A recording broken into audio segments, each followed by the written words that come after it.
नमस्कार दोस्तों, आज बात करते हैं 2024 में होने वाले लोकसभा चुनाव में उत्तर प्रदेश के 80 लोकसभा सीटों के माध्यम से। दोस्तों, हम आपको बता दें कि हाल ही में मायावती जी ने यहां पर स्पष्ट कर दिया कि इस बार चुनाव में बहुजन समाजवादी पार्टी किसी भी गठबंधन में शामिल नहीं होने वाली है। यहां पर बहुजन समाजवादी पार्टी के अकेले चुनाव लड़ने से किस गठबंधन को फ़ायदा मिलेगा और किस गठबंधन को नुकसान मिलता दिख रहा है, हम आपको बताने वाले हमारे इस ओपिनियन पोल्स के माध्यम से। दोस्तों, सबसे पहले बात करते हैं सहारनपुर की सीट की। तो यहाँ पर भाजपा जीती दिख रही है। वहीं कैराना की सीट पर इंडिया महागठबंधन जीती दिख रही है। मुजफ्फरनगर की सीट पर इंडिया महागठबंधन जीती दिख रही है। बिजनौर की सीट पर भाजपा जीती दिख रही है। नगीना की सीट पर बहुजन समाजवादी पार्टी जीती दिख रही है। मुरादाबाद की सीट पर यहाँ पर इंडिया महागठबंधन जीती दिख रही है।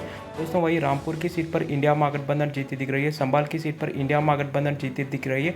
वहीं बागपत और गाजियाबाद की सीटों पर भाजपा जीती दिख रही है। अमरोहा की सीट पर इंडिया महागठबंधन जीती दिख रही है। मेरठ की सीट पर भाजपा जीती दिख रही है। दोस्तों, वही बात किया जाए गौतम बुद्ध नगर, बुलंदशहर, अलीगढ़, हाथरस, मथुरा और आगरा, इन सभी 6 सीटों पर भाजपा की ज़बरदस्त जीत बनती दिख रही है। दोस्तों, वही बात किया जाए फतेहपुर सीकरी की, तो यहाँ पर भाजपा जीती दिख रही है। फिरोजाबाद की सीट पर इंडिया महागठबंधन जीती दिख रही है। मैनपुरी की सीट पर इंडिया महागठबंधन जीती दिख रही है। एटा की सीट भाजपा जीती दिख रही है। भदोह की सीट इंडिया महागठबंधन जीती दिख रही है। वही आंवला की सीट भाजपा जीती दिख रही है। दोस्तों, वही बात किया जाए बरेली, पीलीभीत, शाहजहाँपुर, खेरी, गौरेहरा और सीतापुर, इन सभी सीटों पर भाजपा ज़बरदस्त जीत हासिल करती दिख रही है। दोस्तों, वही बात किया जाए हरदोई की सीट की, तो यहाँ पर भाजपा जीती दिख रही है। मिश्रिख, उन्नाव और लखनऊ की सीटों पर भी भाजपा की ज़बरदस्त जीत बनती दिख रही है। वही रायबरेली की सीट इंडिया महागठबंधन जीती दिख रही है। दोस्तों, वही मोहनलालगंज की सीट भाजपा जीती दिख रही है। दोस्तों, वही अमेठी की सीट की बात किया जाए तो यहाँ पर इंडिया महागठबंधन जीती दिख रही है। सुल्तानपुर, प्रतापगढ़, फर्रुखाबाद, इटावा, इन 4 सीटों पर भाजपा की जीत बनती दिख रही है। दोस्तों, वही कन्नौज की सीट पर इंडिया महागठबंधन जीती दिख रही है। दोस्तों, वही बात किया जाए कानपुर, अकबरपुर, जालौन, झांसी, हमीरपुर, बंदा, इन सभी 6 सीटों पर यहाँ पर भाजपा ज़बरदस्त जीत हासिल करती दिख रही है इन सभी 6 सीटों पर। दोस्तों, यहाँ पर फतेहपुर, कौशाम्बी, फूलपुर, इलाहाबाद, बाराबंकी, फैज़ाबाद, इन सभी सीटों पर भी भाजपा की ज़बरदस्त जीत बनती दिख रही है इस चुनाव में।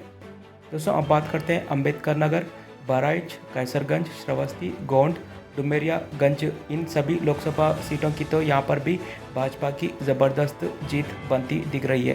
दोस्तों, वही बस्ती, महाराजगंज, गोरखपुर, कुशीनगर, बसगांव, संत कबीर नगर, इन सभी सीटों पर भी भाजपा का कब्जा बनता दिख रहा है।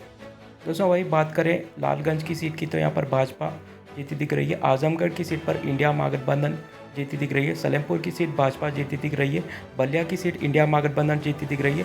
वही घोसी और जौनपुर की सीट पर भाजपा जीती दिख रही है।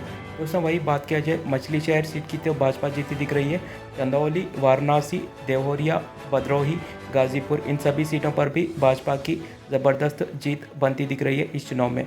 दोस्तों, वही बात किया जाए मिर्ज़ापुर और राबर्ट्सगंज की सीट की, तो यहाँ पर अपना दल सोनेवाल जीती दिख रही है। दोस्तों, इसी के साथ उत्तर प्रदेश राज्य के सभी 80 लोकसभा सीटों का ओपिनियन पोल आ चुका है, जिसमें मोदी जी के नेतृत्व वाली एनडीए 65 सीट जीतकर ज़बरदस्त जीत हासिल करती दिख रही है। वही इंडिया महागठबंधन सिर्फ 14 सीटों पर सिमटती दिख रही है। वही बहुजन समाजवादी पार्टी सिर्फ 1 सीट पर सिमटती दिख रही है।